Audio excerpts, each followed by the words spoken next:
안녕하십니까, 이성수의 증시 토크입니다. 자, 이번 주 들어서 주식시장이 살짝 상승 속도가 늦춰지고 있죠.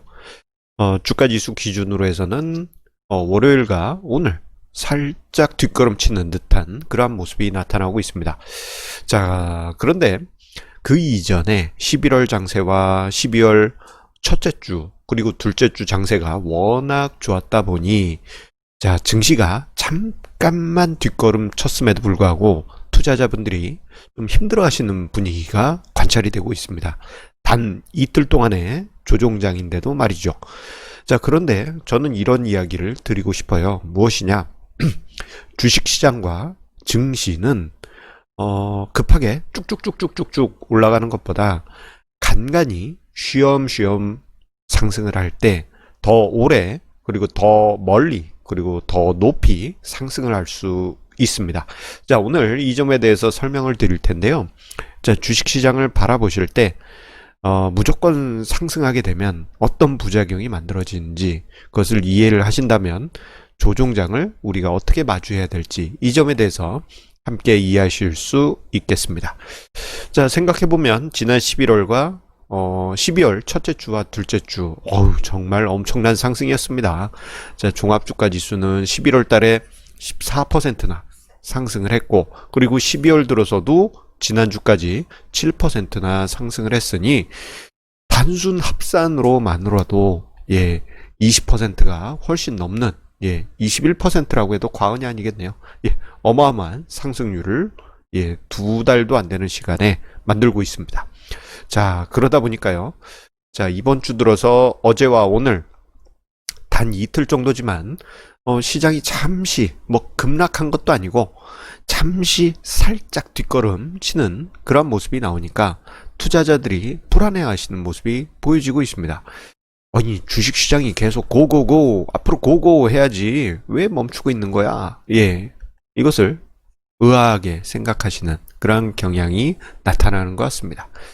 자, 이렇게 투자자들이 상승세가 계속되다가 단 며칠간의 조종장에 불안해하는 가장 큰 이유는요.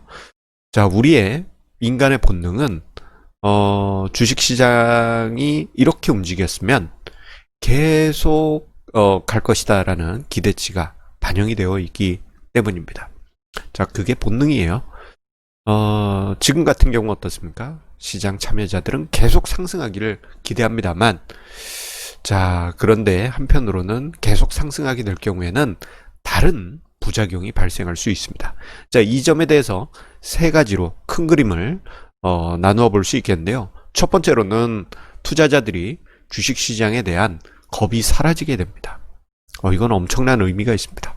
아니, 주식시장이 겁이 사라지는 것에 대해서 이상하게 생각하십니까? 라고 보실 수도 있는데, 오랫동안 주식시장에 있어온 바로는 주식 투자자들이 시장 전체적으로 겁이 사라지게 되면 이게 좋은 모습은 아닙니다. 다음에 이어질 두 번째 이유, 빅2가 기하급수적으로 증가하는 부작용이 발생하기 때문이죠. 자, 이것은 이제 시장 내부적인 이슈라고도 볼 수 있지만, 자, 외부적으로 보게 되면 이 제도적인 문제도 발생하게 됩니다. 자, 시장이 계속 끊임없이 상승하게 되면요, 금융당국이 갑자기 스탠스를 확 바꿀 수가 있어요. 이 이야기가 뭔지 좀 궁금하실 겁니다. 자, 하나하나 자세히 설명을 드리도록 하겠습니다. 자, 앞서 언급드린 대로 우리 인간은 직전에 증시가 상승했다면 앞으로도 계속 반복될 것이라고 그렇게 생각을 합니다. 왜냐하면 인간은 과거가 반복될 것이다 라고 판단하는 본능이 있기 때문이죠. 자, 직전에 안 좋았으면 앞으로도 안 좋을 거야. 직전에 좋았다면 앞으로도 좋을 거야. 이렇게 생각합니다. 그래서 최근에 증시가 20% 넘게 상승했으니까, 11월 이후 그렇게 상승했으니까 앞으로도 한 달 반 사이에 그런 일이 또 벌어질 거야. 난 기대한다고 이렇게 생각하실 수 있습니다. 자, 그런데 이런 상황이 발생됐다라는 이야기는 투자 심리 측면에서 사람들이 겁을 잃었다. 이게 이제 좀 속된 표현으로는 겁을 상실했다 라고 표현하기도 하죠. 자, 어쨌거나 겁을 사람들이 주식시장에 대해서 잊게 되니까 무모하게 투자하시는 일들도 점점 늘어나고 있습니다. 거기서 그치는 게 아니죠. 자, 빚을 이용한 무리한 투자도 기하급수적으로 증가하고 있는 것이 요즘 분위기입니다. 자, 이러한 분위기가 지속되게 되면요, 시장 전체적으로 어떤 일이 벌어지냐면, 뭐 시장의 지수, 종목 단위에서 강세 이렇게 쭉쭉 나오는데, 이런 상황 속에서 가는 종목만 가는 종목만 가는 차별화 장세가 나타나게 되고, 그 차별화 장세가 심화되게 됩니다. 여러분들이 원치 않게 가는 종목만 계속 가는 정말 잔인한 차별화 장세가 나타날 수 있어요. 그래서 여타 종목들이 고르게 상승하는 그러한 분위기가 나타나지 못하는 것이 일방적인 상승장에서 나타나는 현상입니다. 이러한 현상 속에서 시장은 이만큼 과거에 상승했으니 또 계속 상승할 거야, 그런 기대감 속에서 투자자들이 비투를 늘려가게 되고, 그 모습이 자, 올해 신용융자 잔고를 사상 최고치, 뭐 어제 발표된 신용융자 잔고 18조 8천억에 이르는데, 이러한 부분을 보게 되면 지금 투자자들이 매우 공격적으로 비투를 하고 있다는 점을 미루어 살펴볼 수 있습니다. 그런데 얼마 전에 모 매스컴에서 어떤 기자님이 전화 인터뷰를 요청을 했어요. 그래서 지금 뭐 B2가 늘고 있는데 어떻게 생각하냐, 뭐 이런 취지의 이야기였는데, 저는 이제 부정적으로 이야기하죠. 그랬더니 그 기자님이 되물으시는 게, 지금 이렇게 이자가 싼데 B2를 하는 거 오히려 그게 더 현명하지 않겠느냐? 이렇게 물어보셨습니다. 참, 아마 많은 개인 투자자분들이 그렇게 생각하시고 계시기에 그분도 그렇게 물어보셨던 것으로 저는 봅니다. 왜냐하면 이자도 싼데 빚내서 투자 안 하는 게 바보지, 그렇게 생각하신 분들도 계실 텐데, 이 B2의 문제는 시장이 폭등할 때 기하급수적으로 증가하지만, 시장이 작은 충격을 받게 되면요, B2 투자 자금은 심리적으로 패닉 상태에 빠져서 시장에 투매를 던지거나, 또는 신용융자 같은 경우 강제 청산이 발생되게 되죠. 결국 주가가 급격하게 올라갔다 급격하게 떨어지는 이러한 샤프한 폭등 폭락이 발생하게 됩니다. 우리가 원하는 건 저건 아니잖아요. 이게 엄청난 잠재적인 부작용입니다. 그래서 저는 개인적으로는 주식시장이 쉼없이 달려가는 것에 대해서 그닥 그렇게 좋게 생각하지 않습니다. 저러한 이유들이 있기 때문이죠.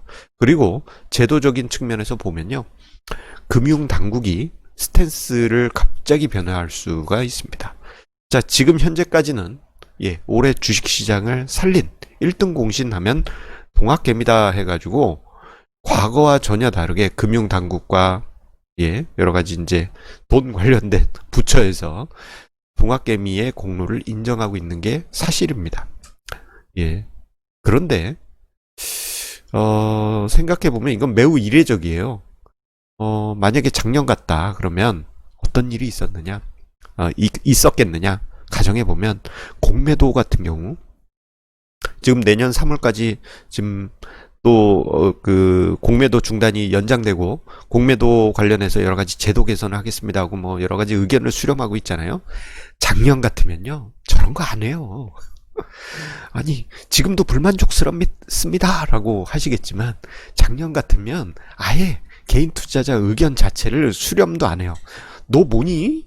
너 어디서 감히 금융당국의 개인이 말이야, 이 천한 것이, 뭐 이런 분위기란 말이에요. 그게 작년까지 분위기입니다. 지금 이게 얼마나 극적으로 변화했는지 아시는 분은 아십니다. 그리고 대주주 양도세 이슈 같은 경우에도 마찬가지죠. 작년 같으면 저런 거 그냥 개인 투자자 의견 그냥 무시하고 3억 원 그냥 강행 이렇게 됐을 겁니다.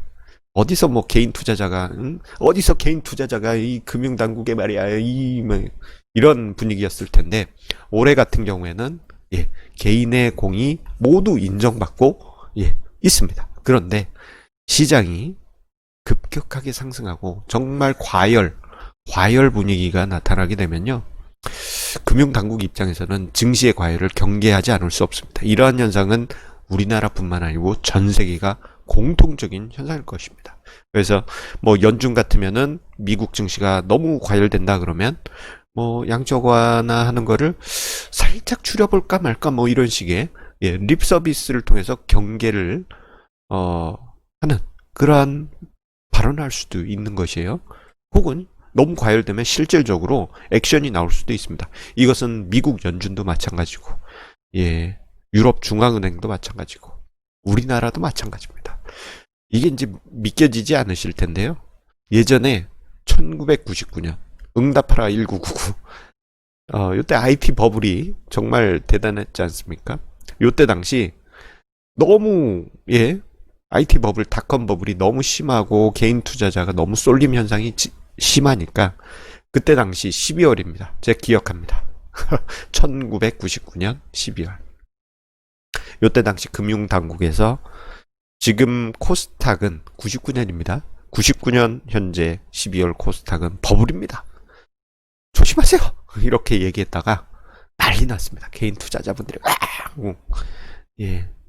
그런 일이 있었습니다. 자, 어쨌거나 중요한 것은 과열 분위기가 심해지게 되면요. 지금까지 우리 개인에게 우호적이었던 금융당국의 스탠스가 갑자기 바뀔 수도 있기 때문에 시장이 급격하게 상승하기보다는 완만하게 꾸준히 상승하는 것이 가장 최고입니다.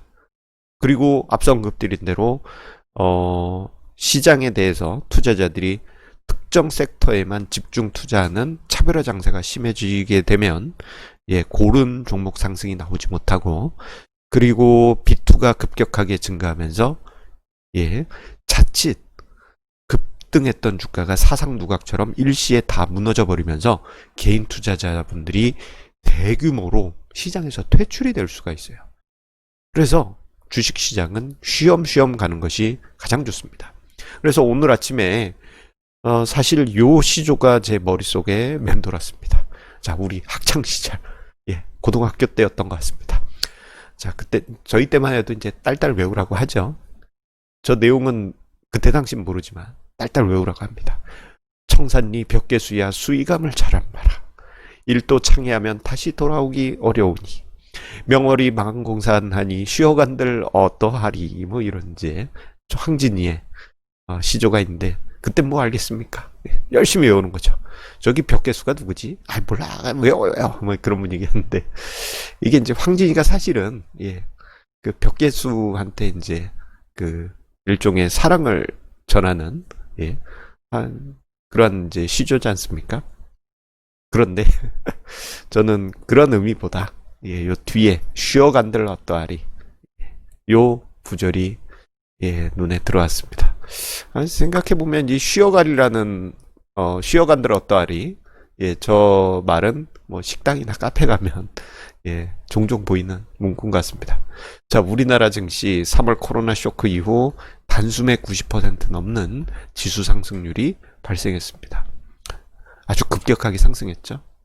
자, 이 과정 속에서 중간에 좀 쉬었다는 것이 8월에서 10월 장에서 좀 쉬었습니다. 자, 그런데 자, 요때 쉴 때요. 시장이 그 이전에 급등하고 쉬면서 김을 조금 뺀 다음에 시장이 다시 탄력을 받았다는 점을 우리가 기억을 하신다면 지금 이 시점에서 시장이 일방적으로 상승하는 것보다 쉬엄쉬엄 급하지 않게 가는 게 얼마나 큰 의미가 있는지 여러분들 쉽게 공감하시리라 생각합니다. 자, 항상 우리 애청자님의 구독, 좋아요, 알람 설정에 감사드리면서요. 주식시장이 뭐 장 마감쯤에 또 돌아서는 것 같더라고요.